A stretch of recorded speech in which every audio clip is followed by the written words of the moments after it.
mapanganib na medalyon. Ano pang inaantay mo, Nolesto? Bakit hindi mo pa ako gawing abo? Hindi ba't yan naman ang pinakaalas mo? Apo Telma, ayoko sanang gawin to dahil naaawa ako sa iyo at matanda ka na. Sa dami kong napaslang, nakuha mo pang maawa sa akin?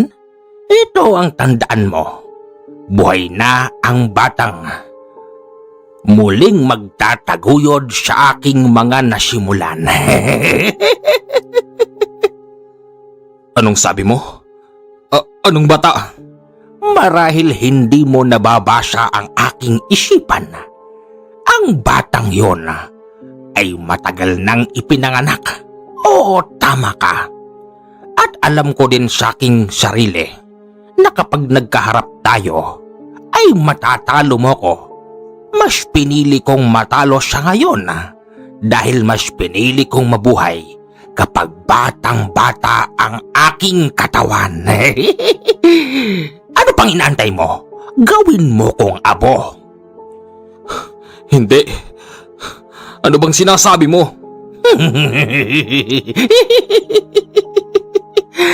Hindi ba't magaling kang maghanap ng mga batang walang kamuwang-muwang na nililin lang ng mga katulad kong apo? Ano pang inaantay mo? Patayin mo na ako. Gawin mo kong abo. Pero tandaan mo ang sinabi ko. Buhay na ang batang muling magtataguyod ng aking nasimulan. At ako'y mabubuhay sa katauhan ng isang batang may malakas na pangangatawan. Dahil sa sinasabi ni Apo Telma, pinatamaan na siya ni Canole kaya't unti-unti siyang naging abo. Napansin ni Canole na ang tangan-tangan nitong medalyon ay hindi kasama sa unti-unting nagiging abo hanggang sa bigla na lamang itong naglaho ng parang bula. Si Apo Telma ay isang matandang babaeng kinatatakutan ng lahing aswang, mga antingero at iba pang mga may kaalaman. Kaya napadpad si Canole sa lugar na yon dahil na rin sa sumbong ng lahing aswang na kanyang pinagbabago pero pilit na ibinabalik ng matandang Telma ang buhay ng mga aswang na nagbabago. Mukhang nahuli ako ng konti. Hindi kasama sa naging abo yung medalyon. Anong gagawin ko? Sino yung batang tinutukoy niya? Sabi niya sa akin, muli siyang mabubuhay. Pero sa katauhan ng isang batang may malakas na pangangatawan. Hindi ko maliwanagan. At paano mangyayari yun? Ermitanyong Tokyo, meron ka bang ideya? Wala akong ideya.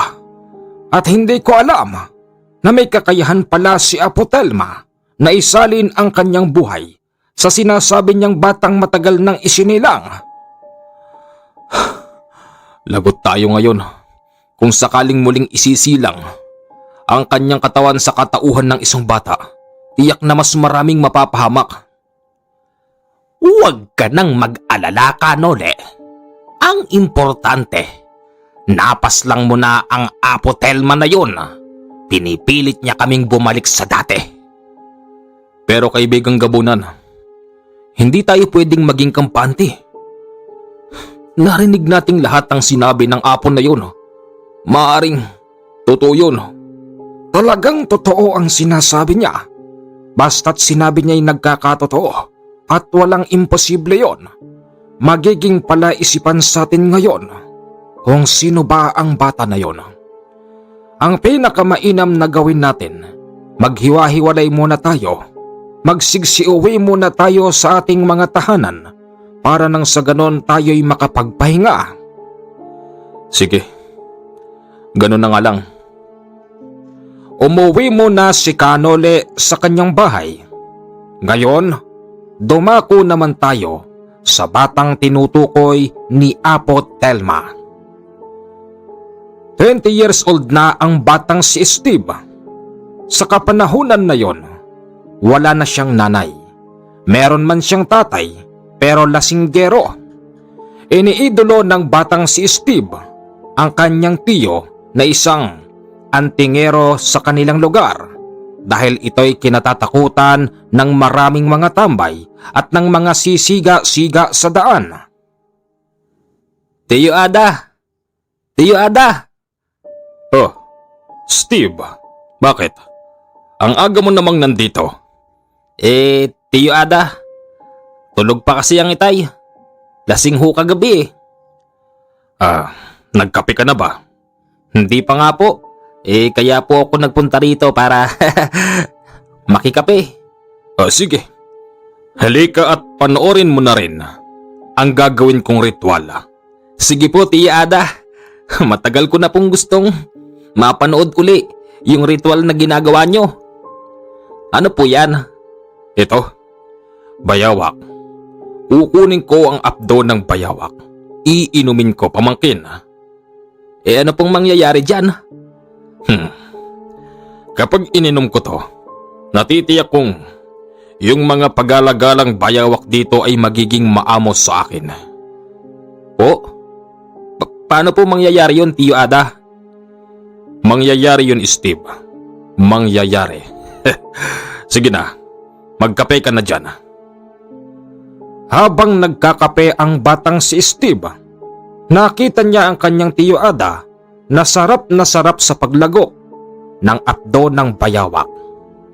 Ayon kasi sa kanyang Tiyo Ada, magkakaroon siya ng pambihirang kakayanan para paamuhin ang mga bayawak sa paligid ng kanilang bahay. Yung bahay kasi nila ay napapalibutan ng napakaraming kapunuan. Tumayo ang batang si Steve dahil meron siyang napansin na isang kakaibang gamit na nakasabit sa altar ng kanyang Tiyo Ada. Ano kaya ito? Ang ganda nito Tiyo Ada! Oh, ano yan? Sa inyo rin ho ba to? Ha? Oo, akin yan, Steve.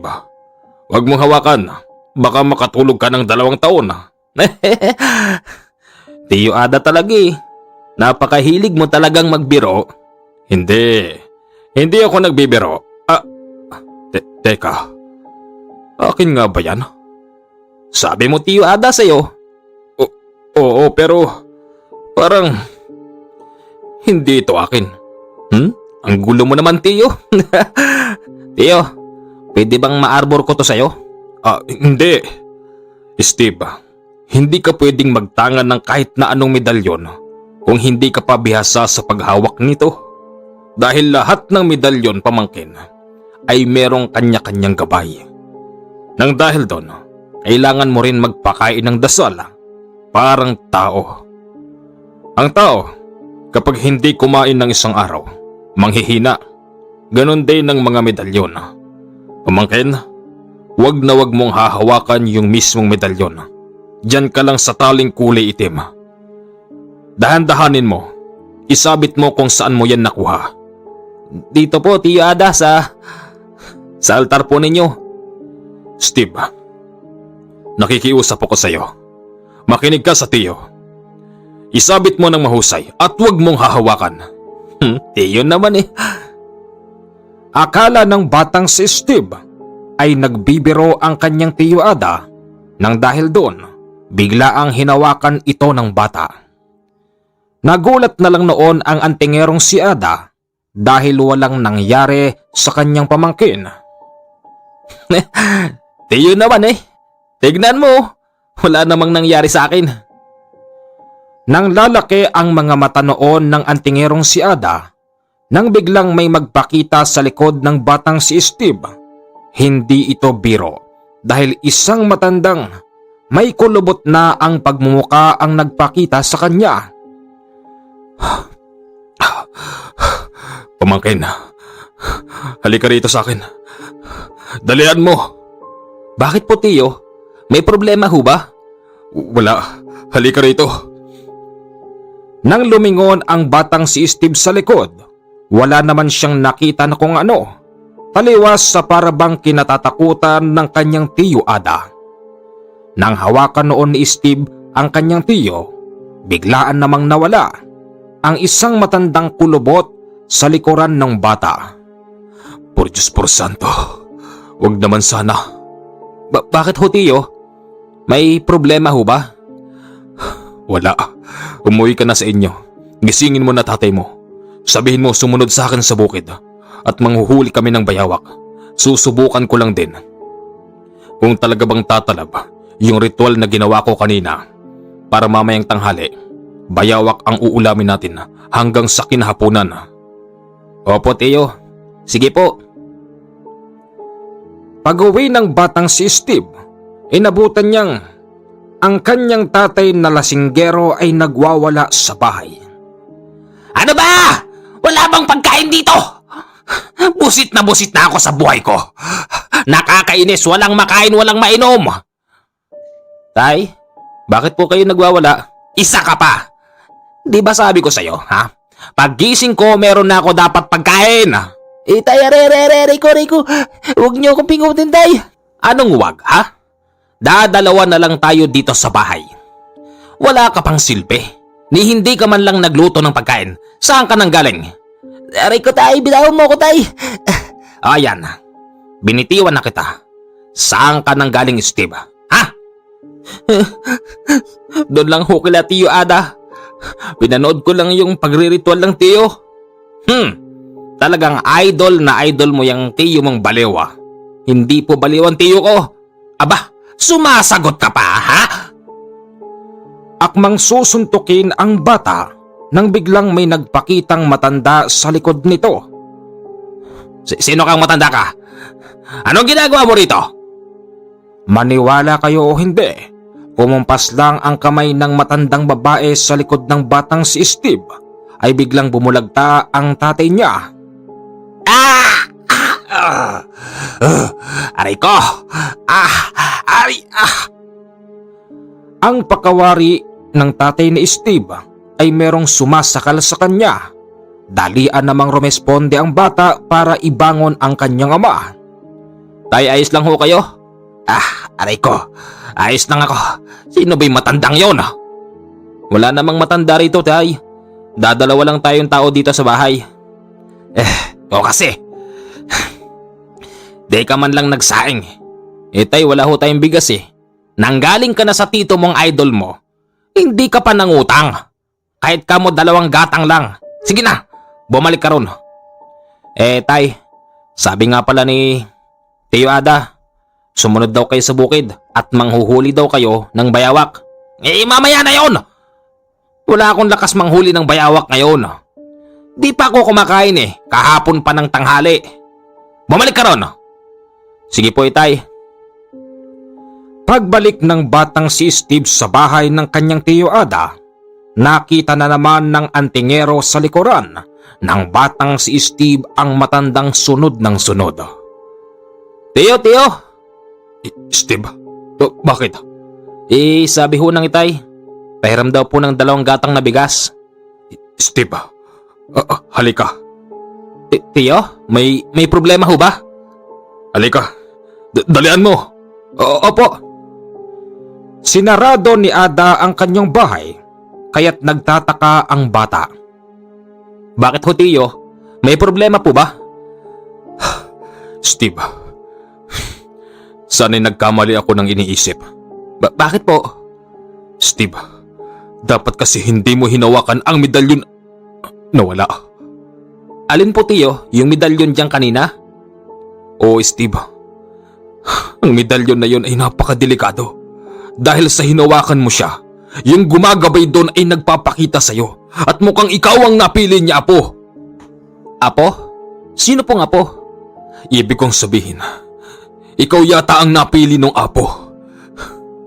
Hindi ko po kayo maintindihan. Tiyo, baka pwedeng makuha na po yung bigas. Nagagalit na po ang tatay Hindi pa raw siya kumakain. Kahapon pa ng tanghali. Sige, pero teka, sabay na tayong umalis. Lalabas na rin ako. Sige po, tiyo. Nagsabay pa ang magtiyo papunta sa kabilang bahay At dito'y inabutan na naman nila na nagwawala ang tatay ni Steve. Ano ba naman yan? Gigising ka ng tanghali, tapos pagwawalaan mo pa yung bata? Kuya, mas matanda ka sa akin. Ayusin mo naman ang buhay mo. Wala ka ng asawa. Anak na lang ang meron ka. Mahalin mo ang anak mo. Lalo na ngayon. Bakit? Ada, mas marunong ka pa sa akin. Anong gusto mo? Pumares ako sa'yo? Katulad mong baliw? Kuya, nare-respeto kita bilang mas nakakatanda sa akin. Baka pwedeng respetuhin mo rin ako kahit kaunti. Hanggat ikay nababaliw, Ada, hindi kita re-respetuhin. Okay? Maring nagkakasama tayong dalawa sa paghuhuli ng bayawak, sa pagsasaka ng palay, pero yung respetong hinihingi mo, katulad dyan sa paggalang sa mga pinaggagawa mong kabaliwan, hindi ko yan maibibigay sa'yo. Kuya Chris, alam kong mas matanda ka sa akin at ikaw ang mas nakakaintindi. Dapat nga naiintindihan mo ko. Ada, marami ka pang sinasabi. Nagugutom na ako. Kuya Chris, makinig ka sa akin. Ang anak mo. Bakit? Ang anak ko bakit? Ayan. Ang anak mo mukhang napili ng apo. Anong apo? Ano yon? Apo? Yung batang maliit? Hindi, kuya. Sabi ko sa'yo, Ada, hindi kita maintindihan. Ikaw lang naman nakakaalam ng kabaliwan mo eh. Hindi kaming mag-ama. Aka na nga yan. At maisaing na. Kahapon ng tanghali pa ako di kumakain. Pag-alis ni Chris sa dalawa, nag-wika si Ada ng, ito na ang aking kinatatakutan. Namatay na pala si Apo Telma. Pero ang aking pamangkin ang napili niya. Hindi rin ako nagkamali sa aking desisyon na umalis sa kanyang samahan dahil punong-puno siya ng kasamaan. Tiyo Ada, may sinasabi ho kayo? Pamangkin, magmula ngayon, wag na wag kang aalis sa tabi ko. Kailangan kitang bantayan. May sinasabi ho kayong Apo Telma? Sino ho ba yun? Maaring ngayon hindi mo pa maintindihan. Huwag kang mag-alala. Maghahanap tayo ng taong tutulong sa atin para matanggal ang problemang to. Problema? Bakit po? Ay! Mag-igib ka nga ng tubig dyan! Opo, itay. Pagkatapos mag-igib ng bata, muli niyang nilapitan ang kanyang tiyo Ada para ituloy ang kwentuhan. Ayon kay Antingerong Ada, dati niyang kasamahan si Apo Telma sa paggawa ng hindi maganda. Kaya lang siya tumiwalag sa kanyang samahan dahil na rin hindi na nagugustuhan ni Ada ang pinaggagawa ng matandang yon, kahit kasi kasamahan nila ay kanyang pinapaslang kapag ito ay lumiban sa pinag-uutos ni Apo Telma. Sa kaparehas na araw nakahuli sila ng 10 bayawak. Nang dahil doon, pinapanood ng batang si Steve ang pagkakarne ng dalawa. Dami natin nahuli Ada. Kuya. Bakit? May sasabihin sana ako Ano ba yon? Kanina pa tayo nagkukwentuhan. Ayusin mo! Kuya, bagamat hindi ka man naniniwala sa mga sinasabi ko, pero sa pagkakataon na ito, dapat kang maging seryoso. Seryoso naman ako Bakit ba kasi? Kuya, ang anak mo ay napili ni Apo Telma. Ano? Sinong Telma? Si Manang Telma? Hindi. Kuya, magseryoso ka. Makinig ka sa akin para ito sa iyong anak. Yung anak mo ay ginagabayan ni Apo Telma. Dahil sa medalyon na hinawakan niya. Kilala ko ang medalyon na yun. Mapanganib na medalyon yun. Kung sino man ang taong humawak nun, yun ang babantayan ng medalyon at ni Apo Telma. Hindi na ako nagulat sa pagkamatay niya. dahil yun ang kanyang pangarap at muli siyang mabubuhay sa katawan ng ibang bata. Ang gulo mo, Ada. Magkarne na lang tayo. Kuya, makinig ka sa akin. Delikado buhay ng anak mo. Magmula ngayon, kuya, wag na wag mong sasaktan ng bata. Natitiyak ko na yung gumagabay sa kanya na si Apo Telma at yung mapanganib na medalyon ay biglang mapupunta sa bata kapag sinaktan mo siya. Mananagot ka, kuya. Ewan ko kung anong sasapitin mo kung mabubuhay ka pa ba. Baliw ka na talaga. Ay, tama na nga to, maiuwi na to. Ay, ikaw, maiiwan ka ba rito? Maiwan mo na ako, tay. Dito mo na ako kalatiyo. Magkukwentuhan lang kami. Sige. Aalis na ako. Magtiyo nga kayong dalawa. Steve. Tiyo, bakit po? Ngayon lang ako magiging ganito sa'yo. Steve, makinig ka. Magiging delikado ang buhay mo. Aagawin ni Apo Telma ang sarili mong buhay. Dahil sa pamangkin kita, itinuturing na rin kita bilang isang anak. Huwag ka mag-alala. Kahit may banta ang buhay mo, gagawin ko ang lahat para protektahan ka. Sige po, Tiyo. Hindi ko man po naiintindihan ng sinasabi mo pero naniniwala po ako sa'yo. Steve, magmula ngayon, dito ka na lang sa akin tumuloy. Para oras-oras na babantayan kita. Magpapaalam po muna ako kay Tay. Ako na magsasabi. Pumayag naman ang tatay ni Steve na doon muna matulog ang bata ng ilang mga araw. Sa unang gabi doon ng bata, nakapanaginip siya ng masama. Nandoon siya sa isang lugar na hindi pamilyar sa kanya.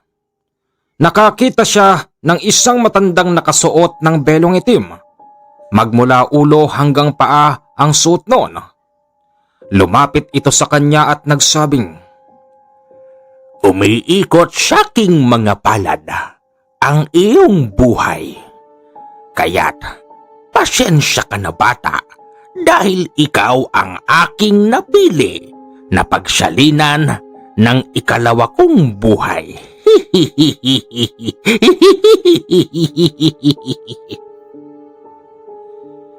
Sino ho kayo? Bakit ako nandito? Ano to? Panaginip? Hindi ito basta panaginip. Dahil ang iyong wisyo ay nasa aking sariling lungga. Ang lungga ko ay ako lang ang nakakaalam. Paalisin mo ako rito! Ayoko po dito! Nang mawala ang matandang Telma sa panaginip ng bata, lumipat naman ito sa kanyang tiyo Ada.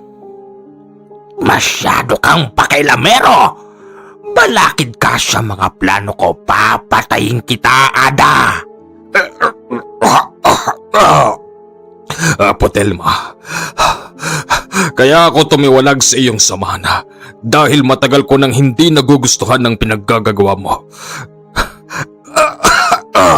Sige, patayin mo ko, Apo Telma, kung kaya mo. Pero ito ang tandaan mo, hanggat ako'y may hininga, poprotektahan ko ang aking pamangkin na itinuturing kong isang tunay kong anak. Wala ka nang magagawa dahil una akong nagpakita sa panaginip ng bata.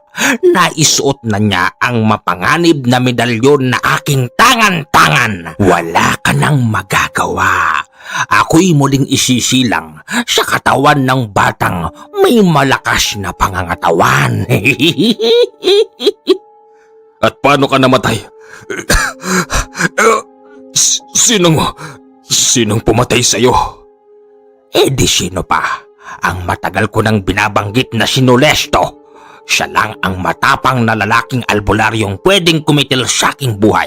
At alam mo naman siguro, Ada, na inadya ko rin na mapatay niya ako para ako'y muling mabuhay sa katauhan ng iyong pamangkin. Kaya't papatayin kita dahil balakid ka sa plano ko. Kapag hindi ko yung ginawa, tiyak na hindi ka din papayag. Talagang hindi... Tiyo Ada? Tiyo Ada!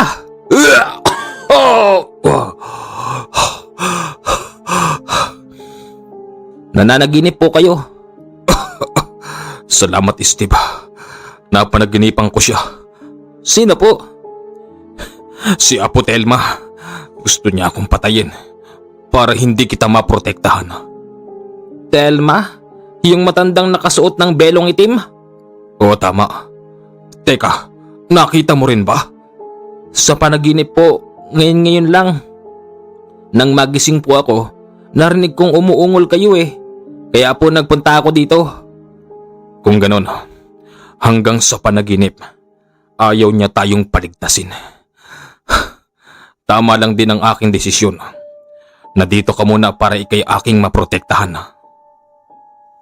Gustuhin mang gawin lahat ni Ada na maprotektahan ng kanyang pamangkin, pero may pagkakataon na nagiging abala ito sa pagpapakain ng kanyang mga anting-anting at sa paghahanap buhay. Nang dahil doon naiwan mag-isa ang batang si Steve sa bahay ng antingerong si Ada at sinamantala naman ng wisyo ni Apo Telma ang pagpapakita sa kanya.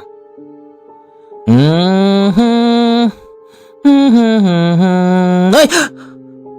Sino ho kayo? Teka, ikaw yung nasa panaginip ko kagabi? Tama. Ako nga yun, bata.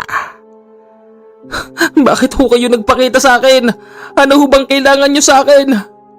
Malaki. Kung hindi mo lang naitatanong, bata, kaluluwa ko na lang ang nakikita mo. Pasensya ka na. Pero kailangan kita. Alam mo ba, kaya ka isinilang sa mundo. Para sa akin, umiikot sa aking mga palad ang buhay mo. Hindi totoo yan. Sinungaling kang matanda ka. Sa galit ng batang si Steve, binaton niya ang matandang yun, pero bigla na lamang itong naging usok. Kumuha pa nga noon ng tubig ang bata sa kawa para sabuyan ang pinanggalingan ni Apo Telma, pero hindi na ito muling nagpakita. Ganon pa man, yung tawa niyang nakakatakot ay naiwan sa pandinig ng bata. Nang dahil doon, para bang nababaliw tuloy yung bata habang sumisigaw at nagtatakip ng tenga. Maya-maya pa, ang antingerong si Ada ay dumarating na. Medyo malayo pa man ito sa kanyang bahay pero dinig na dinig niya ang sigaw ng batang si Steve. Steve, bakit? Tiyo! Nagpakita sa akin yung matanda, tiyo! Rico! Bakit? Sandali. Umusal si Ada ng orasyon para mapatigil yung nadidinig ng bata. Maya-maya pa bigla itong naging okay na. Tiyo, totoo po yung sinasabi mo, yung matandang yun. Patawad. Hindi kita dapat na iniwan mag-isa rito. Tiyo, kahit saan ka po magpunta, sasama na lang po ako sa'yo. Sige. Tatalikod na sana noon si Ada nang makita niyang may bumubukol sa dibdib ng bata. Dalian niyang itinaas ang damit ng bata at kitang-kita niyang nakasuot kay Steve ang mapanganib na medalyon na pag-aari ni Apo Telma. O hindi, paano nangyari to? Ano yun, tiyo? Wala. Biglaan kasing naglaho ang mapanganib na medalyon na nakasukbit sa bata, kaya't hindi niya ito basta maipaliwanag pa nung oras na yon. Maya-maya pa dumarating na si Chris at nanggugulo na naman dahil sa ito'y nabitin sa alak. Ada! Alak naman dyan, utol! Kuya Chris, may nangyayaring hindi maganda rito. Huwag mo nang sabayan. Talagang may mangyayaring hindi maganda rito sa bahay na to pag hindi mo ko nilabasan ng isang boteng hinebra. Kuya, magpakatotoo ka naman. Delikado na buhay ng anak mo. makinig ka sa akin. Ayaw mong makinig sa akin ha? Pwes guguluhin ko tong bahay mo. Naglabas ng kasapigo si Chris at akmang susunugin niya ang bahay ni Ada nang bigla siyang dambahin ng kanyang kapatid para mapigilan sa masama nitong balak. Bitawan mo ako, Ada. Susunugin ko yung bahay mo. Ayaw mo akong paglabasan ng isang boteng hinebra. Kuya, bitawan mo yan. Kumalma lang noon si Chris nang sabihin na ni Ada na bibilhan na siya ng isang boting alak. O sige na, bibilan na kita. Bitawan mo lang ang kasapigo. Steve, ibili mo na nga tong tatay mo. Sige po, Teo. Yun naman pala eh. Yan, ganyan. Para magkakaintindihan tayo. Pagdating ng batang si Steve, dali ang binuksan ni Chris ang alak at tinungga yung kalahati. Tagay mo, Lola. Nang sabihin yun ni Chris, nagulat ang magtiyo dahil may inaabutan si Chris ng alak. Nakita na rin pala ng lalaking yon ang matandang Telma dahil ito ay nakaupo malapit sa bata. Kuya, ang matandang... Ay, Lola, ano ba? Tatagayin mo to, papalo ko to sa ulo mo. Teo, yung apo. Madali ang inagaw ni Ada yung alak sa mga kamay ni Chris. Tapos nagsalita ito sa lengguwaheng siya lang ang nakakaalam. Ayon kay Ada, ang lengguwahe na yon ay pangtaboy sa mga katulad ni Apo Telma. Nang mawala si Apo Telma, kinausap niya si Chris at sinabing, Kuya, siguro naman sa pagkakataon na to, naiintindihan mo na ang nangyayari dito sa bahay at sa iyong anak. Ano bang nangyayari? Tsaka sino ba yung matandang yon? Kuya, siya si Apo Telma, isang mataas na uri ng taong merong kaalaman sa hanay ng mga kaliwa. Kuya, siya yung sinasabi ko sa iyong gustong kumuha sa anak mong si Steve. Patay na ang taong yon, pero bubuhayin niya ang kanyang sarili sa pamamagitan ng katawan ng iyong anak. Kapag nangyari yun, natitiyak kong hindi na tayo makikilala ng batang si Steve.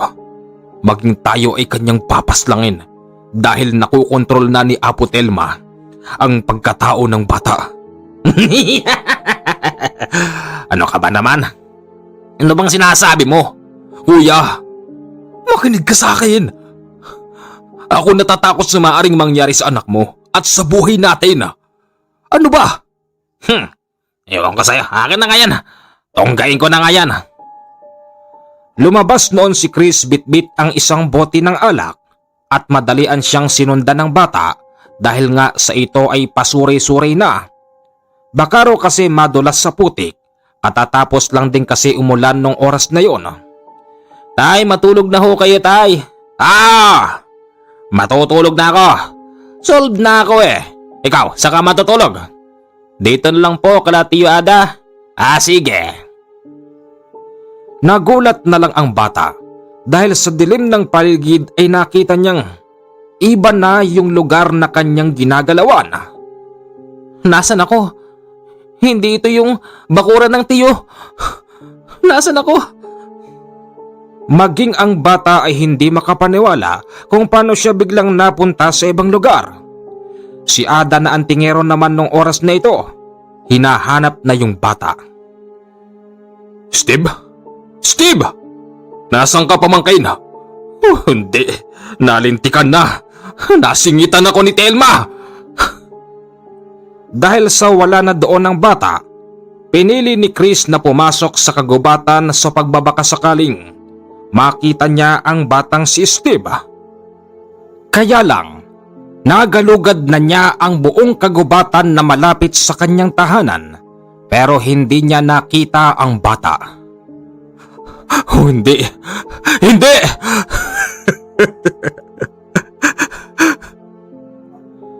Hindi noon nakatulog si Ada dahil sa pag-aalala sa kanyang pamangkin. Bago sumikat ang araw, bumangon na si Ada at nagulat siya dahil ang kanyang pamangkin ay natutulog na sa bahay. Steve? Steve! Teo, bakit po? Teka, saan ka nang galing? Po? Saan ka nang galing? Dito po. Ha? Kanina ka pa ba dyan? Kagabi po. Kagabi? Hinahanap kita kagabi. Teo, hindi ko rin po talaga alam nangyari eh.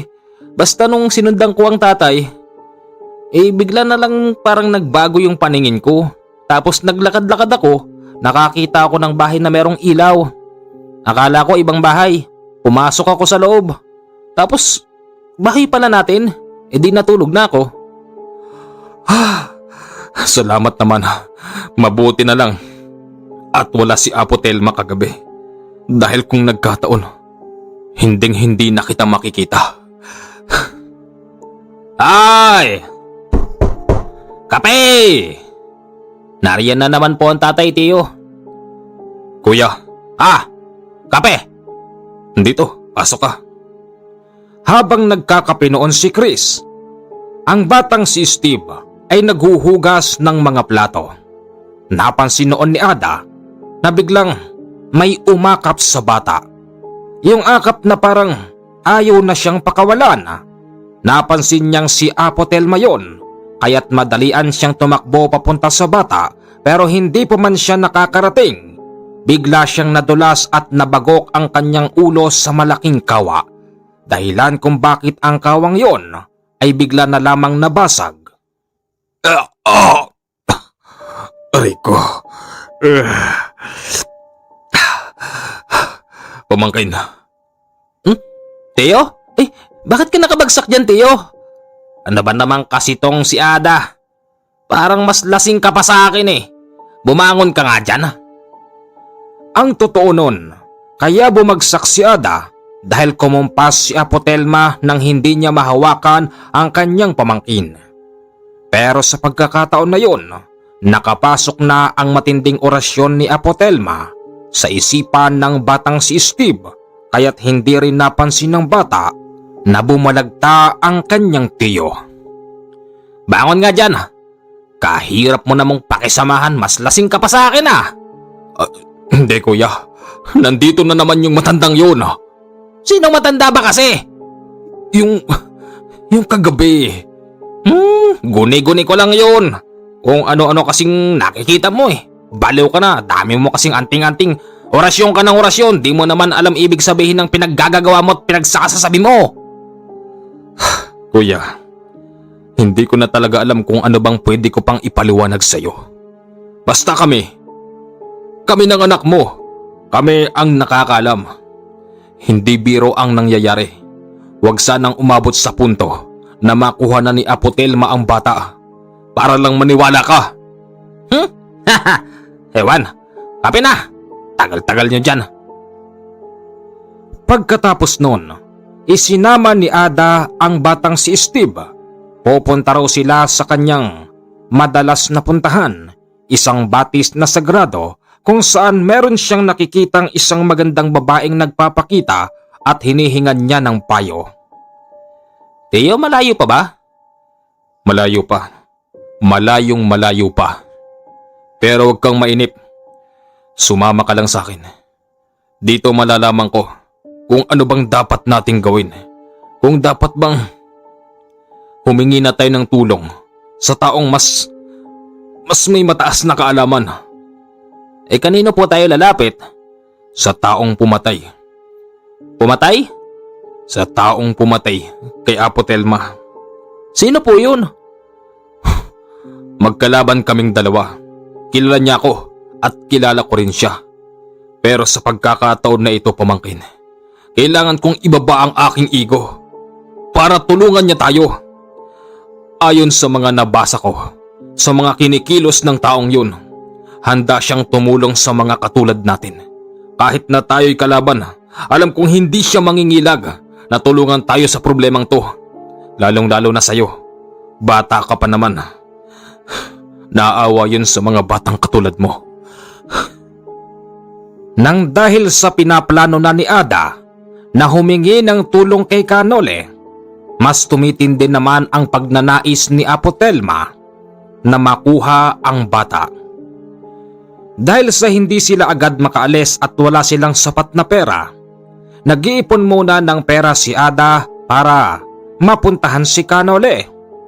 Isang araw, naiwan niya mag-isa si Steve dahil kinuha noon si Ada para magkarne sa kasalan. Balik po kayo, Tiyo Ingatan mo sarili mo rito, ha? Huwag kang magpapapasok ng kahit na sino, kahit kamukha pa ng tatay mo. Opo, Tiyo. Pag-alis pa lang ni Ada, narinig niyang yung tatay niya ay kumakatok. Steve! Steve! Steve! Buksan mo to! Steve! Ayaw sumagot ng bata dahil yon ang bilin ng kanyang tiyo. Nang dahil dito, sumilip ang bata sa kabilang bintana at nakita niyang isang matandang babae pala ang kumakatok. Akala niya'y hindi siya makikita noon, pero biglaan itong lumingon. Dahilan kung bakit inalis ng bata ang kanyang ulo sa pagkakasilip sa bintana. Nagulat na lang siya dahil yung kumakatok sa labas ay biglang napunta sa kanyang tabi. Saan ka pupunta, ha? Mag-usap tayo. Ayoko! Ayoko! Napakamot sa ulo ang bata at napahawak siya sa kanyang dibdib. Hindi niya namalayan na suot na pala niya ang mapanganib na medalyon. Dahilan kung bakit biglang nawala ang bata sa sarili niyang wisyo. Nawalan ito ng malay at hindi na niya alam ang mga sumunod pa na nangyari. Nagising ang bata gabi na, mga bandang 8:00 yon. Nag-iisa siya sa gubat na hindi siya pamilyar. Magmula sa kanyang kinauupuan, dinig na dinig ng batang si Steve yung mga parang nagkakasiyahan.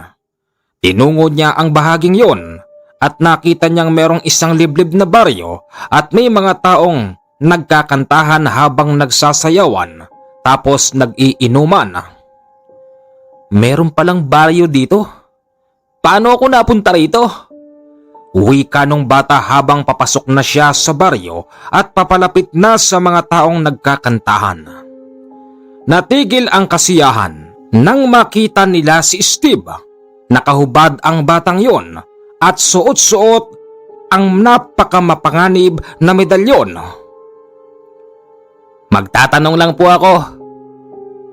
Teka, ang medalyon na yon, pag-ari ni... Nagtakbuhan ang mga tao roon. Ito pala yung lahi ng mga aswang na gustong ibalik sa dati ni Apo Telma. Maya-maya pa ang bata ay nawala sa kanyang ulirat at nakita ng mga tao roon na nagpalit ng anyo ang bata at naging siya si Apo Telma.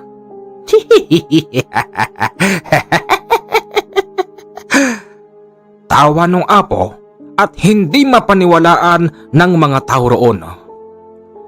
Akala namin patay ka na. Paano ka nabuhay? Hindi ako basta namamatay.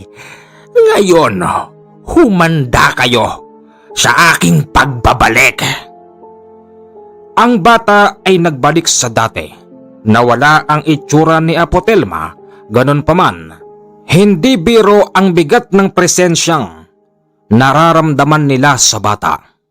Naglabas ito ng 2 punyal na nakasukbit sa kanyang tagiliran at napakabilis ng pagkilos ng batang si Steve. Nagawa niyang laslasin ang lalamunan ng 4 na lalaki. Ano? Di ba? Sabi ko sa inyo, muli akong mabubuhay para patayin kayo. Wika nung bata, pero boses ni Apo Telma ang lumalabas. Tuwang-tuwa si Apo Telma nung mga oras na yon. Pakawarin niya'y unti-unti nang natutupad ang kanyang pangarap kahit na alam niya sa kanyang sarili na hindi pa ito ang kabuuan. Bigla na lamang nawalan ng malay ang bata at nagising na lang siya kinabukasan. Nasaan ako? Bakit puro dugo ako? Anong lugar to? Nakita na lang ng bata na nasusunog na ang lahat ng kabahayan. Pakawarin niya siya ang may kasalanan na hindi niya ginawa. Madalian siyang nagtatakbo sa kawalan hanggang sa nahulog sa bangin ng bata at napunta sa rumaragasang tubig. Nabagok ang ulo ng bata at inanod papaibaba. Sa isang banda, nagwawala noon si Chris dahil nga ang kanyang anak na si Steve ay hindi na nagpapakita. Sabi mo ikaw bahala sa anak ko. Anong nangyari? Ada! Kuya, huwag mo akong pagalitan. Hindi ko kasalanan. Nalingat lang ako, kuya. Ngayon, wala na rito si Steve. Saan natin siya hanapin? Saan? Kuya, kumalma ka lang. Kailangan nating magtulungan para mahanap natin ang bata. Kumalma ka lang. Kalma? Madali mong nasasabi yan kasi hindi ikaw ang tatay eh. Ako ang tatay. Tito ka lang. Kung ikaw man lumagay sa kalagayan ko, kakalma ka ba? Sige nga. Kuya, makinig ka sa akin. Meron kasi kaming plano ng bata. Pupunta kami kay Canulesto. At sino naman yon? Hihingi kami ng tulong. Aalamin natin kung nasan yung batang yun. Hihingi ka ng tulong? Saan mo naman hahanapin yung tao? Ha? Di ko alam. Hindi na ako makakapunta ron. Saan? Kay Canulesto kasi hindi ko kasama yung bata. Ang gulo mong kausap. Hihingi ka ng tulong tapos, ewan. Hanapin mo yung anak ko. Kapag hindi mo yan nakita, irireklamo kita sa mga pulis. Ipakukulong kita, Ada, para matapos na yung kabaliwan mo. Dahil sa ayaw maniwala noon ni Chris kay Ada na ganon na talaga ang sitwasyon, mag-isa lang siyang naglakbay sa mas malayong kagubatan upang hanapin ang batang si Steve. Si Steve naman nung mga oras na yon ay tinangay lang sa isang gilid. Napakarami niyang nainom pero hindi siya namatay. Maya-maya pa, may lumapit kay Steve na isang babaeng naglalaba pala sa gilid. Hala, may bata! Kawawa naman, buhay pa siya!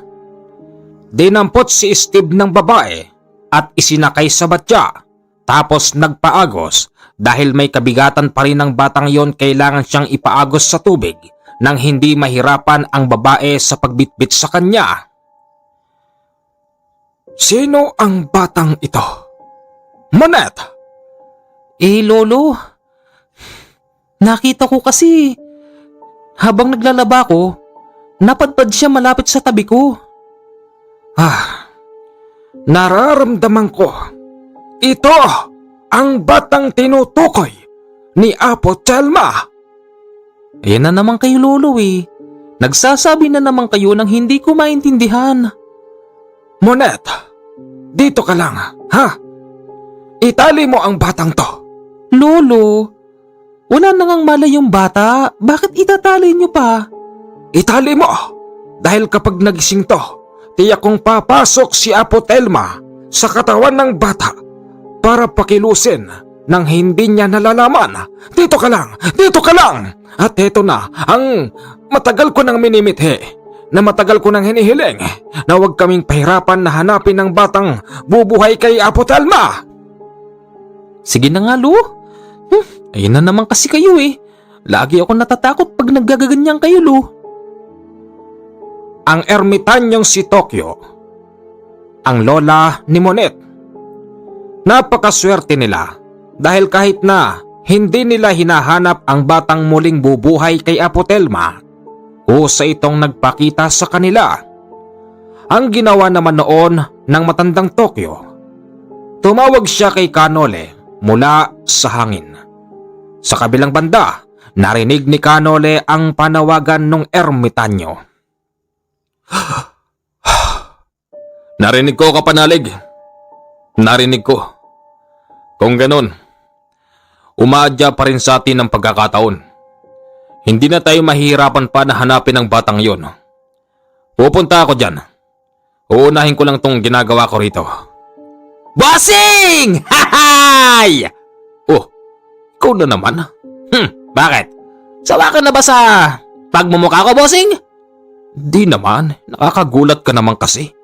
Gabi ni, ba't nagpunta ka pa rito? Buti hindi ka hinarang ng mga aswang dyan.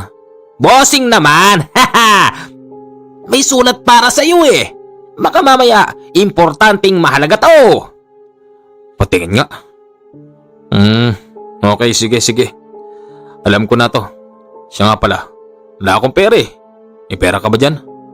Peram naman, babalik ko rin sa 1 linggo pagka nakapitas ako ng kamatis at sili. Nako! Yan nga problema ko, bossing eh. Ano? Wala kang mapapahiram sa akin? Ha! Ang problema ko, bossing, kung paano ko uubusin tong sweldo ko. Pinakaba mo naman ako eh. Kala ko wala kang pera. Pahiram mo na. Sige, bossing, magkano? Tama na yung sapat na pamasahe. Babalik ko rin. Eto. Boss, hindi na ako magtatagal. Alis na ako Mag-iingat ka. Baka masalubong mo yung aswang na nakita ko diyan kanina. Nako. Ayoko. Dito na lang ako magpaabot ng umaga. Wag na, binibiro lang kita. Sige na, uwi ka na. At madaling araw din kasi ako alis. Sige, boss. Sabi mo yun ha. Walang aswang dito sa atin ha. Walang aswang dito. Ano ko ba? Kinabukasan, madaling araw ay nagbiyahe na si Kanole. Pagdating ng hapon, narating niya ang bahay ng ermitanyong si Tokyo. Kapanalig, nasaan na yung bata?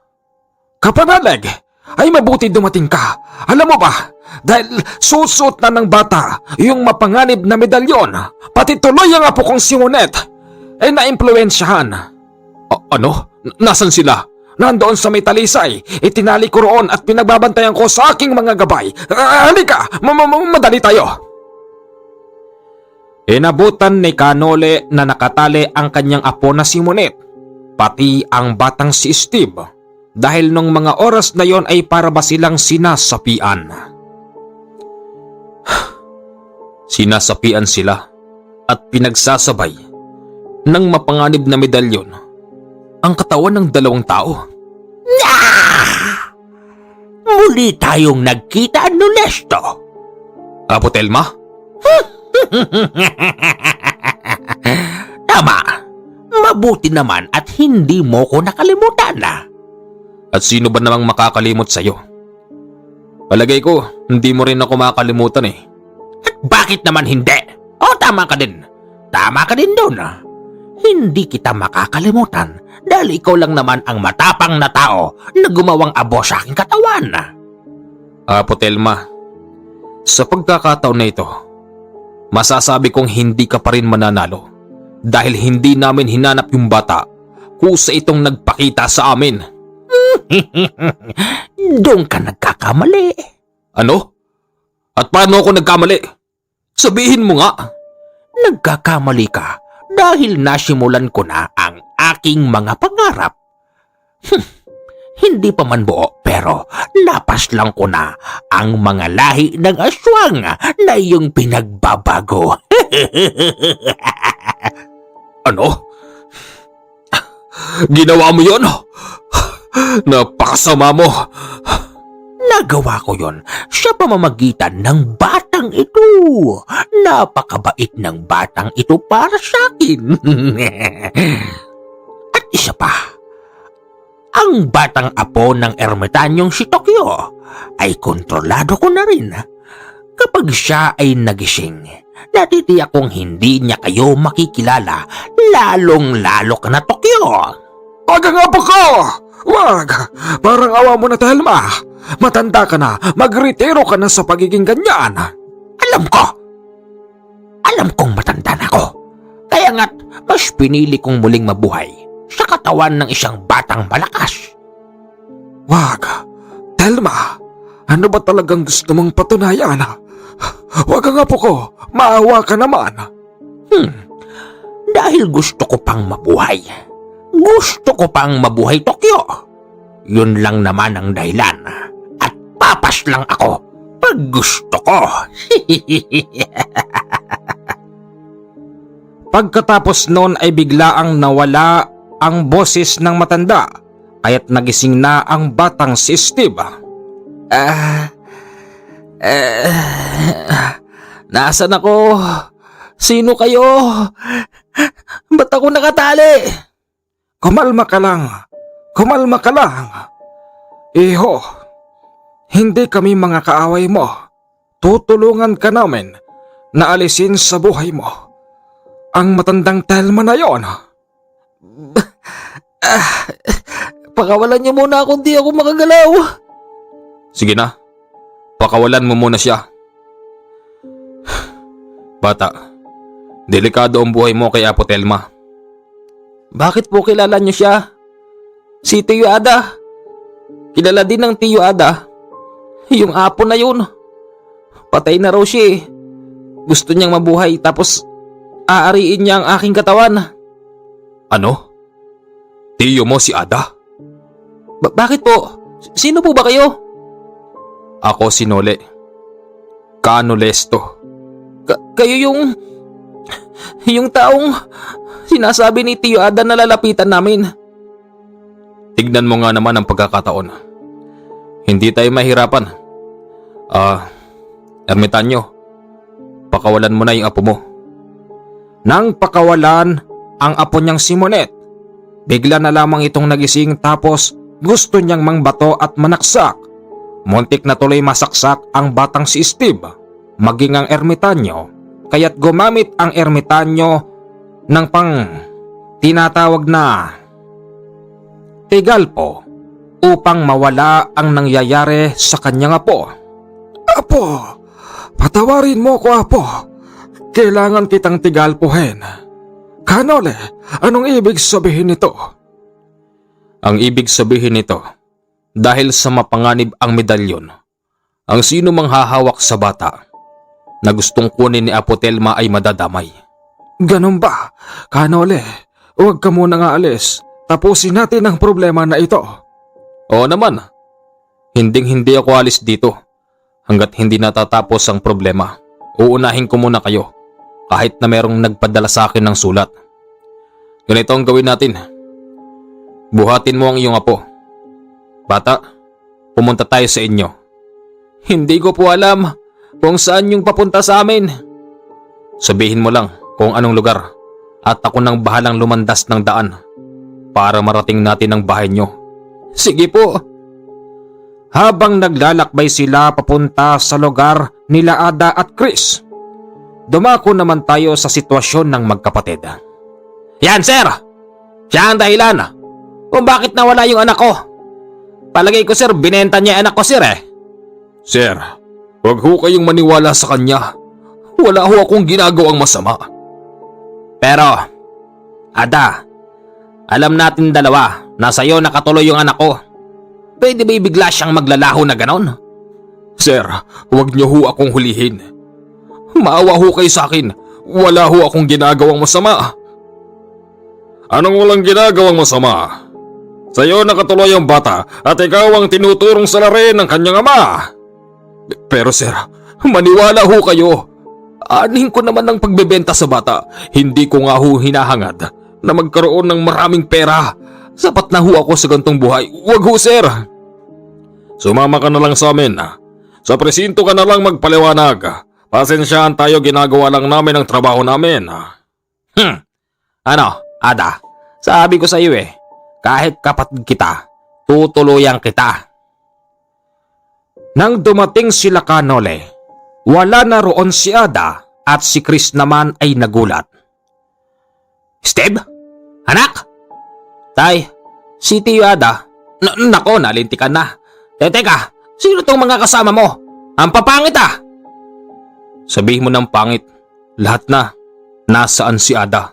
Nakakulong. Tay, ba't nakakulong si Tiyo Ada? Pinadampot ko sa pulis eh. Akala ko kasi binenta ka niya. Saan ka ba kasi nagpunta? Ha? Hindi ko alam, Tay. Hindi ko alam. Bakit nakakulong siya? Ilabas natin siya, Tay. Nako, wala tayong pangpiyansa daw no. Piyansa? Siguro naman pag inurong mo yung kaso, di na kailangan nun. Tara, puntahan natin si Ada. Madalian nilang pinuntahan sa presinto si Ada, mabuti na lang at hindi pa siya nai-inquest. Sir, binabawi ko na ho'y kaso. Eto ho yung anak kong nawawala Ayun naman pala Uli-uli, pag magbibintangan ka siguraduhin mo. Pati kami pinapahamak mo. Kung nagkataon pare-parehas tayong makakasuhan dyan. Hoy Ada, lumabas ka na dyan. Huwag ka nang babalik pa rito kailanman. Sabi ko naman ho kasi sa inyo wala akong ginawang masama. Ikaw talaga kuya. Teka, Kanole? Ikaw ba talaga yan? Ada ako to. Patawarin mo ko sa mga nagawa kong kasalanan sa iyo noon. Sana sa pagkakataon na ito, magkasundo na tayo. Ano ba naman yan? Ang tagal niyong nag-uusap dyan. Doon nyo na ituloy sa bahay niyo ang usapan niyo. Ginugulo niyo kami rito. Sir, pasensya na po. Sige na! Maging si Kanole ay nagawang sigawan ng matabang pulis. Pag-uwi nila sa kanila, dito ikinuwento ng bata ang mga nangyari. Nang dahil doon, napaniwala na rin tuloy si Chris. Ganun ba? Patawarin mo ako, Ada. Akala ko talaga baliw ka na Kung ganun ho pala, Mamang Albularyo, totoo pala sinasabi ng anak ko at ni Ada. Oho Kuya Chris, totoo ang sinasabi nila. Marahil wala ka sa mundo ng lihim na karunungan, kaya't hindi mo naintindihan nung una. Salamat naman at naniwala ka na. Etong batang to, maging siya, ay nadamay sa mapanganib na medalyon. Pero teka, Bakit, Kanole? May naiisip ka ba? oo tama. Di ba?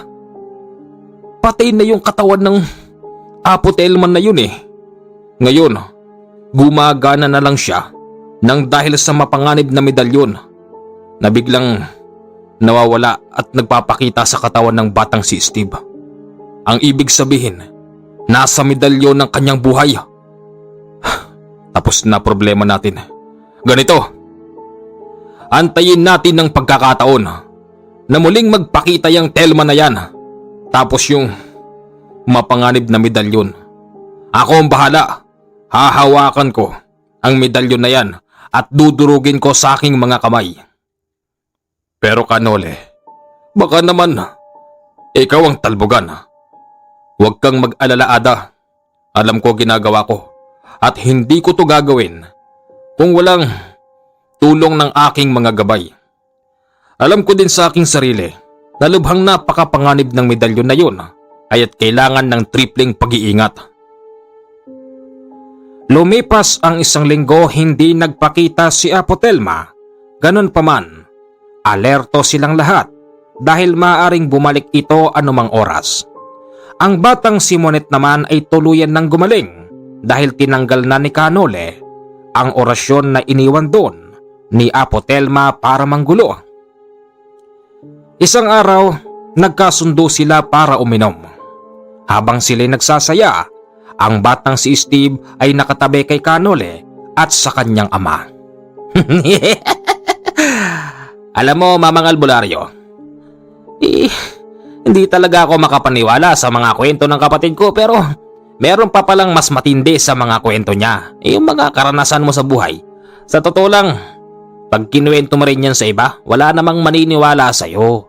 Kasi ang alam ng mga taong nabubuhay sa mundo ay simple lang ang buhay. Walang taong may kaalaman sa mga ganyan-ganyan. Pero ako man, ganun man ako noon. Ngayon, naniniwala na ako sa'yo. Iba ka pala. Tsaka, nakikita ko naman may pruweba. Katulad na lang tong baril ko ay pumutok. Pero pag itututok ko sa taas, puputok naman. Pero pag sa'yo, ayan, matigas na yung gatilyo. Hindi tuloy makalabit. Ang ibig sabihin nun, Chris, totoo mga sinasabi ko. Yang pinapakita ko sa iyo ay isang napakasimpleng example lang. Diba? Kaya nga O sige Chris, ganito. Patatayuin ko yung anak mo. Sa gawi doon, barilin mo. Ha? Bakit ang anak ko? Biro lang. Ibig kong sabihin, si Ada. Ha? Bakit ako, Kanole? Baka makalabit ng kalaban yan, ha? Magtiwala ka lang sa akin, Ada. Hindi naman sa galit ako sa'yo, no? Kilala mo naman ako. Ako yung taong may mababang puso at madaling magpatawad. Hindi kita ipapahamak. Tsaka alam kong meron ka ring orasyon. Di ba? Isa kang antingero. Kaya't kayang-kaya mong pigilin yung lalabas na bala. Sige. Tumayo nga doon noon si Ada at pinababaril kay Chris. Ayaw tuloy pumutok ng baril. At nang iliwa lang ng 2 dangkal, dito palang pumutok yung baril. Nang dahil dito mas lalong napahanga si Chris sa kanyang kapatid na tunay nga ang pagiging antingero nito. Oh, paano? Ubus na yung alak. Eh di bibili pa ako, Kanole. Eh ikaw kung meron kang pambili. Ako kasi pamasahe lang meron ako pa uwi. At inutang ko lang to sa mensahero ko. Siya nga pala, Chris. Ano yan? Lasing ka na ba? Hindi pa! Bitin pa nga ako eh. Ito isa pa. Pakikitahan kita ng tunay. Binasag ni Kanole ang bote ng alak at walang kabog-abog. Nginuya niya ito sa harapan ni Chris na parabang kornik. Nako! Baka mabasag yung bunganga mo, maputol yung dila mo, matanggal yung ilong mo, yung tenga mo, yung mata mo! Hindi. Sarap. Ibang klase ka din, no? Hindi kaya tatawa. Tao pa rin ako, Chris. Kaya lang, ako yung taong ipinanganak na merong mabigat na pasanin. Pero kaya ko naman. Alam mo ba, nang dahil sa bigat ng pasanin ko sa buhay, bawal ako mag-asawa. At bawal akong humawak na kung anumang klase ng gadget. Sa panahon natin ngayon, umuusbong na ang teknolohiya. Hindi magtatagal, ang mga tao ay malulong sa mga pinagbabawal na gadget. Nang dahil sa mga gadget na yan, mas lalong tataas ang kriminalidad dito sa ating bansa. Maniwala kayo sa akin, hindi yan hula. Magkakatotoo yan dahil yan ang aking nakikita. Sino bang bibili kasi? Tay, ako na tay. Sige Steve, bumalik ka na ng alak. Kanole, ano ba lasa ng bubog? Aba masarap. Lasang kornik. Huwag mong subukan. Baka mapaano ka, Chris. Maya-maya pa dumarating na noon ang batang si Steve. Pero lahat sila ay nagulat dahil nasa likuran niya si Apo Telma. Apo Telma, ito na ang inaantay namin. 1 linggo na akong nananatili sa bahay na to. Sa pagkakataon na ito, humanda ka sa akin. Nawala ang batang si Steve sa harapan nila. Tapos bigla itong napunta sa likuran ni Chris at may hawak na itong napakatalas na kutsilyo. Akmang sasaksakin nito si Chris nang bigla siyang sipain ng ermitanyo. Apo Telma, akala mo naman siguro masyado na akong matanda at hindi ko na kayang sumipa. Ba't na naman sinipa yung anak ko? Kuya Chris, nariyan si Apo Telma. Hindi anak mo ang nasasaktan. Maniwala ka sa akin. Hayaan mo kami sa ginagawa namin. Dahil sa hindi naman masyadong nalalaman pa ni Chris ang sitwasyon, awang-awa siya sa anak niya kapag binubugbog ito ng ermitanyo at ng kanyang kapatid na si Ada. Tama na! Ang anak ko! Huwag niyong saktan! Chris, huwag kang umiyak. Tatapusin natin ang laban na ito. Sa oras na makakuha ko ng pagkakataon, kukunin ko ang mapanganib na medalyon na nakasuot sa anak mo. Yan ang kumukontrol sa anak mo kaya't nakapagpapakita pa si Apo Telma. At kapag nakuha ko yan, itiyakin ko sa iyo na tapos na ang problema natin. Hindi basta makakuha ng pagkakataon si Kanole dahil nang lalaban ang batang si Steve. Dahil nandoon nga si Apo Telma sa kanyang katawan at kasalukuyan ding nakasabit ang mapanganib na medalyon. Tumilapon noon si Ada, maging ang ermitanyong si Tokyo. dahil nasuntok sila sa mukha ng bata. Ano? Ano na? Akala ko ba kaya nyo ko? Ikaw, matandang tokyong mabaho. Ano? Uunahin na ba kitang ibaon?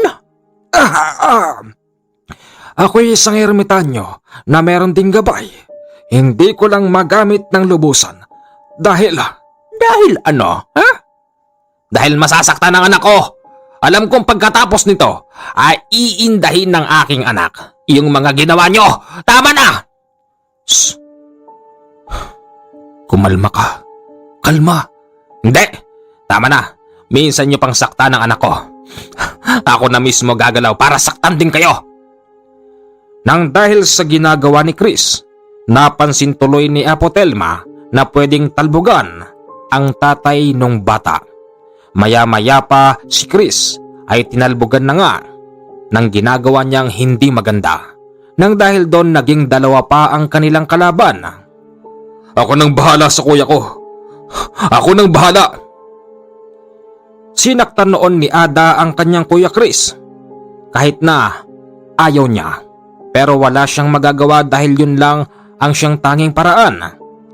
Hindi lang yon, ginapos pa ni Ada ang kanyang kuya para hindi ito makapanakit. Nang dahil sa nakatali na noon si Chris, ang bata na lang ang kanilang problema. Tinibayan ni Ada ang kanyang katawan, tapos ang ermitanyo at pinilit nilang madakma ang bata dahilan kung bakit tuluyan nang nakalapit si Canole at kinuha niya sa dibdib ng bata ang mapanganib na medalyon. Apotelma, ngayon, hawak-hawak ko na ang pinagmamalaki mong medalyon. Siguro nagulat ka, di ba? Na hindi ako tinatalbogan ng mapanganib na medalyon mo dahil yon sa aking mga gabay. Tandaan mo, ito na ang katapusan mo at dudurugin ko to sa aking mga kamay. Naging abo sa kamay ni Canole ang mapanganib na medalyon. Dahilan kung bakit bumalik sa normal ang lahat. Yung abo naman ay kinulong niya sa bote at ang sabi, itapon na lang daw sa rumaragas ang tubig. Tapos na? Canole? Ay sa wakas, natapos din ang problemang to. Oo Ada, pero tayong dalawa hindi pa tapos. Ha? Bakit? Huwag mo sabihin, itutulad mo ko kay Apotelma. Hindi Ada, mag-uusap lang tayo. Ano? Kayo pa rin ba? Hindi na. Matagal na akong tumiwalag sa kanyang samahan dahil hindi ko na nagugustuhan ng mga pinagagagawa niya. Kung gano'n, nagbabagong buhay ka na. Opo, nagbabagong buhay na po ako. Pero isa pa rin akong antingero at ang pagiging antingero ko, ginagamit ko sa kabutihan. Magaling Ada kung gano'n. Magaling. Tapos na tayo. Siya nga pala, Chris? Pasensya ka na. Bago ako umalis, hindi ko hayaang may iwan na masakit ang katawan ng anak mo. Hihilutin ko, pagagalingin ko. Salamat naman kung gano'n. Teka, pakawalan niyo muna ako ba? Oo nga pala. Pakawalan mo nga Ada. Kuya, pasensya ka na. Naitali kita de oras. Ba't ba kasi tinali mo ako? Kuya, hindi mo alam ang ginagawa mo kanina. Ano ka ba? Sige, iintindihin ko yan dahil naniniwala na ako sa'yo. Siya nga pala. Chris? Ada. Ano ho yun? Sana'y magkasundo na kayo magkapatid. At nagbago na rin ang isip ko. Hindi ko ipapaanod sa rumaragasang tubig to. Ibabaon ko na lang pala siya sa simenteryo para maituring natin na patay na si Apotelma. Tara na. Lo, uwi na ba tayo, Lo? Opo, tapos na ang problema natin. Tara na. Sandali po, Canole. Oh, ano yun Steve? Bago po kayo umuwi, gusto ko po sanang magpasalamat sa inyo. Kung hindi po dahil sa inyo, baka napano na kami rito. Siya nga naman Canole. Hindi nyo lang ho alam. Ninais na naming magtiyo na lumapit sa'yo. Hindi lang kami nakakuha ng pagkakataon. Ngayon, Kanole, malugod kong sasabihin sa'yo na maraming salamat sa tulong mo. Hindi matatawaran ang tulong mo sa mga kagaya ko. Walang anuman yun, ano ka ba? Sige na, alis na ako ha. Hanggang dito na lang po ang ating kwento. Isang magandang gabi po sa inyong lahat. Sana'y nag-enjoy po kayo sa kwento nating 1 oras at 15 minuto. Bukas na lang po ulit tayo mag-upload. Pasensya na po kung medyo ginabi tayo. Maraming salamat po.